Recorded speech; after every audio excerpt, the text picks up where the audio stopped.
বাংলাদেশের প্রান্তিক জনপদ থেকে শুরু করে পৃথিবীর বিভিন্ন প্রান্তে ঠিক এই মুহূর্তে কি ঘটছে তা নিয়ে আয়োজন এখন চারদিক। পুরো আয়োজনে আপনাদের সঙ্গে আছি মুজাহিদ শুভ। ব্যাংকিং খাত সংস্কারের লক্ষ্যে বাংলাদেশ ব্যাংক ৬ সদস্যের একটি টাস্ক ফোর্স গঠন করেছে। বুধবার বাংলাদেশ ব্যাংক থেকে এ তথ্য জানানো হয়। টাস্ক ফোর্স প্রধানত আর্থিক স্থিতিশীলতা রক্ষার্থে ব্যাংকিং খাতের বর্তমান আর্থিক পরিস্থিতি, মন্দ সম্পদ এবং প্রধান ঝুঁকিসমূহ নিরূপণ ও দুর্বল ব্যাংকগুলোর আর্থিক সূচক পর্যালোচনা করবে। এছাড়া ঋণের প্রকৃত অবস্থা নিরূপণ, প্রভিশন ঘাটতি নিরূপণ, তারল্য পরিস্থিতি পর্যালোচনা, নিট মূলধন নির্ণয়, সম্পদের প্রকৃত মূল্য নির্ধারণ, সংশ্লিষ্ট ব্যাংকের মন্দ সম্পদকে পৃথকীকরণ সংক্রান্ত কার্যক্রম পরিচালনা করবে এই টাস্ক ফোর্স। টাস্ক ফোর্সের সদস্যরা হলেন প্রধান উপদেষ্টার আন্তর্জাতিক বিষয় সংক্রান্ত বিশেষ দূত ডক্টর লুৎফে সিদ্দিকী, ব্র্যাক ব্যাংক পিএলসির চেয়ারম্যান মেহেরিয়ার এম হাসান, বিশ্বব্যাংকের ঢাকা অফিসের সাবেক প্রধান অর্থনীতিবিদ doctor Zahid Hossain, ZNRF university of management সায়েন্সের ভাইস চ্যান্সেলর অধ্যাপক ডক্টর এম জুবাইদুর রহমান, বাংলাদেশ ব্যাংকের সাবেক deputy governor Mohammad A Ali এবং হুদা ভাসি চৌধুরী অ্যান্ড কোং এর partner Sabbir Ahmed FCA। Task ফোর্সের সার্বিক কার্যাবলী সমন্বয় করবেন বাংলাদেশ ব্যাংকের গভর্নর।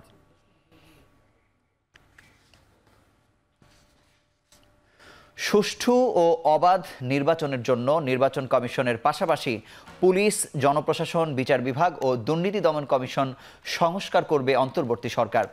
এসব প্রতিষ্ঠানের সংস্কার জবাবদিহিমূলক ও কল্যাণমূলক রাষ্ট্র ব্যবস্থা প্রতিষ্ঠায়ও অবদান রাখবে বলে জানিয়েছেন অন্তর্বর্তীকালীন সরকারের প্রধান উপদেষ্টা ডক্টর মোহাম্মদ ইউনূস।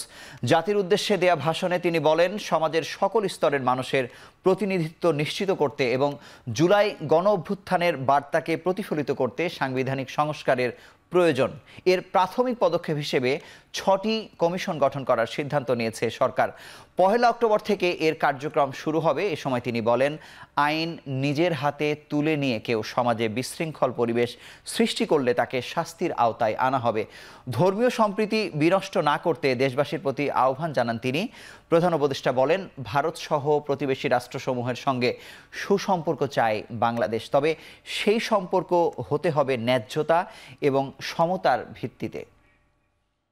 গণ অভ্যুত্থানের শহীদদের স্মৃতি ধরে রাখতে সরকার তার যাত্রা লগ্নে জুলাই গণহত্যা স্মৃতি ফাউন্ডেশন নামে একটি ফাউন্ডেশন প্রতিষ্ঠার উদ্যোগ নেয়। এখন সেই ফাউন্ডেশন তৈরি হয়েছে। সকল শহীদ পরিবার এবং আহতদের সর্বোত্তম চিকিৎসা সহ তাদের পরিবারের সম্পূর্ণ দায়িত্ব এই ফাউন্ডেশন গ্রহণ করছে। অর্থনীতির চাকা সচল রাখুন, দেশের অর্থনীতিকে সোজা হয়ে দাঁড়াতে দিন। আমরা আপনাদের সমস্যার স্থায়ী সমাধান বের করার জন্য সর্বশক্তি প্রয়োগ করব। আমরা ভারত এবং অন্যান্য প্রতিবেশী রাষ্ট্রসমূহের সঙ্গে সুসম্পর্ক চাই, তবে সেই সম্পর্ক হতে হবে ন্যায্যতা এবং সমতার ভিত্তিতে। লুটপাট ও পাচার হয়ে যাওয়া অর্থ ফিরিয়ে আনার উদ্যোগ আমরা নিয়েছি। আর্থিক খাতে শৃঙ্খলা ফিরিয়ে আনতে একটা ব্যাংকিং কমিশনও গঠন করার উদ্যোগ নেওয়া হয়েছে। বিভিন্ন ব্যাংকের পরিচালনা পরিষদ পুনর্গঠন করা হয়েছে। ব্যাংকিং খাতে এই 1 মাসে বিরাট পরিবর্তন এসেছে। অতুলনীয় মুদ্রাস্ফীতি নিয়ন্ত্রণ অন্তর্বর্তী সরকারের অন্যতম প্রধান লক্ষ্য। মুদ্রাস্ফীতি নিয়ন্ত্রণের লক্ষ্যে পলিসি সুদের হার বৃদ্ধি করে 9% উন্নীত করা হয়েছে।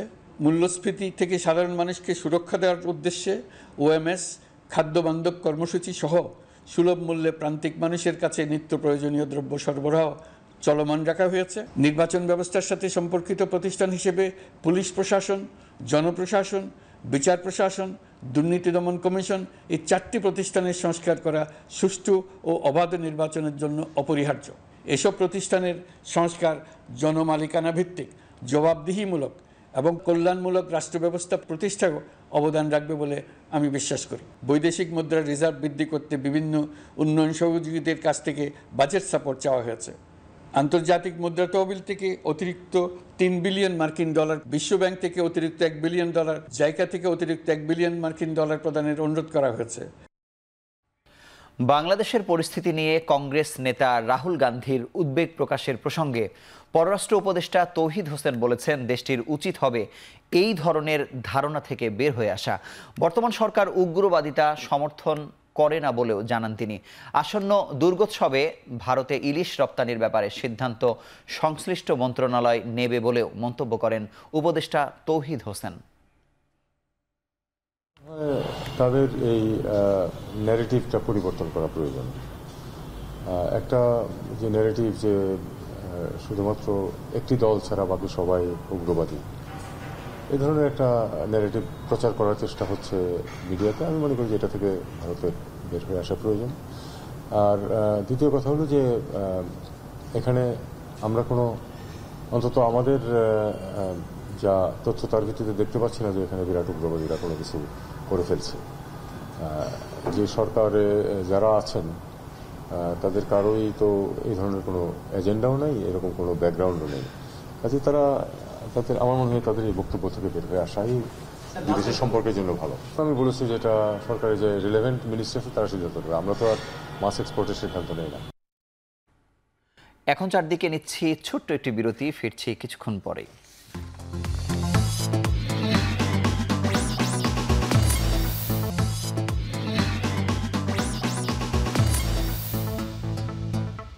ফিরে এলাম বিরতির পর, দেখছেন এখন চারদিক। স্বাস্থ্য বিভাগের জরিপে জুলাই আগস্টের আন্দোলনে আহত হয়েছেন 19,000 আর মারা গেছেন 700 জন। বুধবার স্বাস্থ্যের সিনিয়র সচিব জানান, ছাত্র জনতার আন্দোলনে যারা আহত হয়েছেন তাদের উন্নত চিকিৎসার জন্য কাজ করছে স্বাস্থ্য মন্ত্রণালয়। বিদেশ থেকে বিশেষজ্ঞ এনেও সেবা দেয়া হচ্ছে। দেশে সম্ভব না হলে আহতদের চিকিৎসার জন্য বিদেশে পাঠাবে সরকার। 625 ছিল, এখন এটা 700 ক্রস করেছে। আর নিহত আর আহত ছিল 18,380, রাফলি ধরেন 19,000। তো সারা দেশে যার জন্য একটা কমিটি কাজ করেছে একজন প্রাক্তন সচিবের নেতৃত্বে, তার ডাটাবেজ অনুযায়ী আহত ছাত্রদেরকে বিদেশে চিকিৎসার জন্য আমরা চেষ্টা করছি। এমনকি আমাদের সাথে আমাদের আওতায় না এরকম একটি সরকারি প্রতিষ্ঠান তাদেরকে বিনামূল্যে টিকিট দিয়েছে, বাংলাদেশ বিমান। তাহলে আমরা কোঅর্ডিনেটেড ওয়েতে কাজ করছি কিন্তু। এবং এই ছাত্র ভাইদের বিনা চিকিৎসায় বা অবহেলায় কেউ মারা গেছে, এটা জাতির কাছে আমরা এই দায়ভাগ নিয়ে পার পাবো না, কারণ হচ্ছে এটা আমাদের দায়িত্ব। বৈষম্য বিরোধী ছাত্র আন্দোলনের কেন্দ্রীয় সমন্বয়ক হাসনাত আবদুল্লাহ বলেছেন, সবার জন্য একই ধরনের গুণগত শিক্ষা ও স্বাস্থ্যসেবা নিশ্চিত করার দায়িত্ব অন্তর্বর্তী সরকারের। সকালে বান্দরবান ক্ষুদ্র নৃগোষ্ঠীর সাংস্কৃতিক ইনস্টিটিউটে বৈষম্য বিরোধী ছাত্র আন্দোলন আয়োজিত মতবিনিময় সভায় কথা বলেন তিনি। পৃথিবী হবে মানুষের, এখানে কোন ধরনের ভেদাভেদ থাকবে না। সমতলের যে ধরনের শিক্ষা ব্যবস্থা, স্বাস্থ্য ব্যবস্থা, ঠিক একই ধরনের শিক্ষা এবং স্বাস্থ্য ব্যবস্থা আমাদের পাহাড়েও নিশ্চিত করতে হবে। আমাদেরকে সতর্ক থাকতে হবে। যতদিন না পর্যন্ত আমরা দুর্নীতি বন্ধ করতে পারছি, ততদিন পর্যন্ত আমাদের সার্বিক উন্নয়ন কার্যক্রম আমাদের কখনই সম্ভব নয়। এখন চারদিকে আরও একটি ছোট্ট বিরতি নিচ্ছি, ফিরছি কিছুক্ষণ পরেই।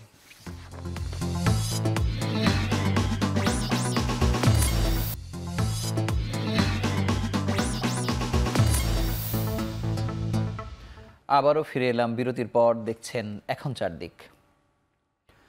রাজধানীর শেরেবাংলা বালিকা মহাবিদ্যালয়ের সদ্য বিদায়ী অধ্যক্ষ জোবেদা বেগমের বিরুদ্ধে হুমকি দেওয়ার অভিযোগ এনে বিক্ষোভ করেছে প্রতিষ্ঠানটির শিক্ষার্থীরা।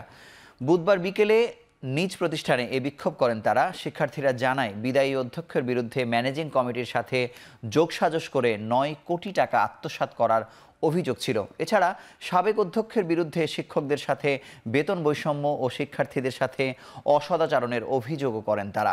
এসব অভিযোগের প্রতিবাদ করায় কিছুদিন আগে পদত্যাগ করতে বাধ্য হন তিনি।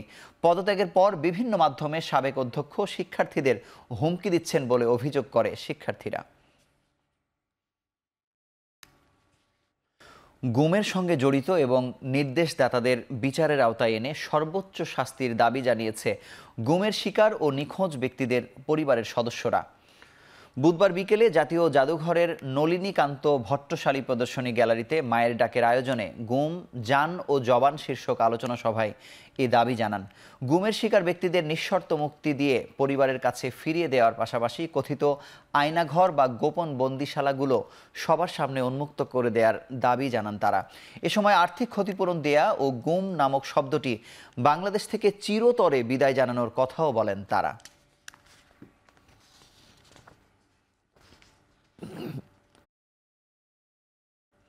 শেষ করছি এখন চারদিক। সঙ্গে থাকার জন্য ধন্যবাদ। শুভরাত্রি।